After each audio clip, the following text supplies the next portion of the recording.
আমাকে আমার বাসা থেকে র্যাব হেডকোয়ার্টারের স্কোয়াড্রন লিডার আলী আশরাফ বাসা থেকে নিয়ে যান।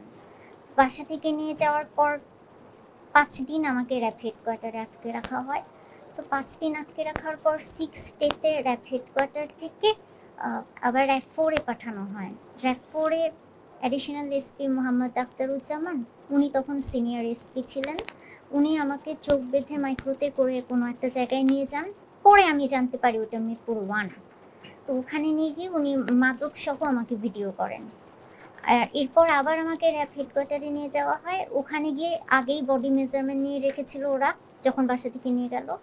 তো এরপর তারা নিজেরাই মানে মানে তৈরি করেছে যেটা ইউনিফর্ম, আর তাদের তৈরি আরও কিছু ড্রেস ছিল, ব্লেজার, শুজ, এগুলো পরায় এবং এগুলো পরিয়ে ছবি তোলে।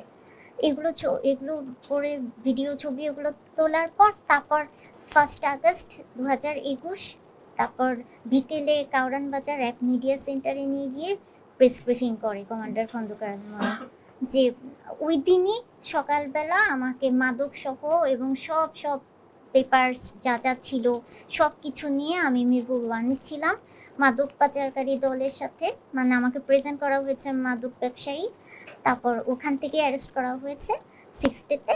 ওই দিনই মানে অ্যারেস্ট করে প্রেজেন্ট করা হয়েছে। তাদের অভিযোগ তো আমি মাদক ব্যবসায়ী, প্রতারক, জালিয়াত। ট্রাইব্যুনালের কাছে আপনার এক্সপেকটেশন কি? অভিযোগটা কার বিরুদ্ধে করেছে? অভিযোগ করেছি squadron leader Ali Ashraf, IT specialist Rakib, additional SP Mohammad Akhtaruzzaman. আর দেখেন আমার তো ওই 5 দিন আমার তো মানে চোখ বন্ধ ছিল হেডকোয়ার্টারে যখন ছিলাম। তো আমার সামনে তারা যখন কথা বলেছে, ফার্স্ট নাইটটাই আমার চোখ ওপেন ছিল, আর পর সেকেন্ড দিন থেকে আমার চোখ সব বাঁধা ছিল। তো আমাকে বারবারই এই রুম ওই রুম শিফট করা হয়েছে, বিভিন্ন অফিসাররা ছিলেন, কথা বলেছেন। তো আমি মাঝখানে আলী আশরাফ, রাকিব আর মানে রাজীব, উনাদের 3জনকে আইডেন্টিফাই করতে পেরেছি, সবাইকে না। আর যখন আমার সামনে আমাকে চোখ বেঁধে তারা বিভিন্ন কথাবার্তা বলছিল, তখন তো তাদের কনভারসেশনে আমি যেটা বুঝেছি, এবং আমার সামনে তারা লাউড স্পিকার অন করে ফোনে কথা বলছিল, সেটা হচ্ছে এয়ারফোর্সের পিকেবি বেসের কোনো অফিসারের সাথে।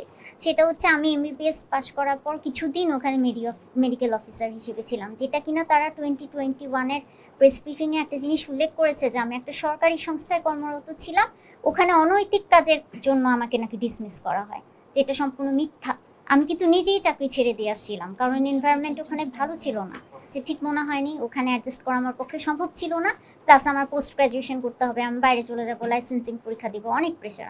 তারা তো ভালো আচরণ করতে জানে না, খারাপ আচরণই করেছে, অবশ্যই খারাপ আচরণ করেছে। তখন আমি একটা মানে আমার অপারেশনের পরবর্তী স্টেজ, আমি একটা পোস্ট অপারেটিভ পেশেন্ট ছিলাম, এসিএলটি এর রিকনস্ট্রাকশন সার্জারি হয়েছে।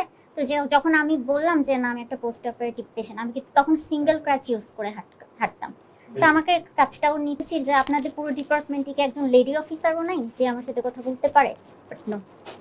তখন কিন্তু তারা আমাকে বিভিন্ন কথায় ওই অপারেশন হওয়া পায়ে বাড়িতে, যেমন আইটি স্পেশালিস্ট রাকিবের কথা বললাম, যে কিনা আমার সব কিছু আমার টপ টু বটম সে আমাকে ভুয়া হিসেবে প্রেজেন্ট করেছে। যে আমার উনি র্যাব হেডকোয়ার্টারে ছিলেন, বাট উনি মানে কোন ফোর্সের এটা আমি ঠিক জানি না।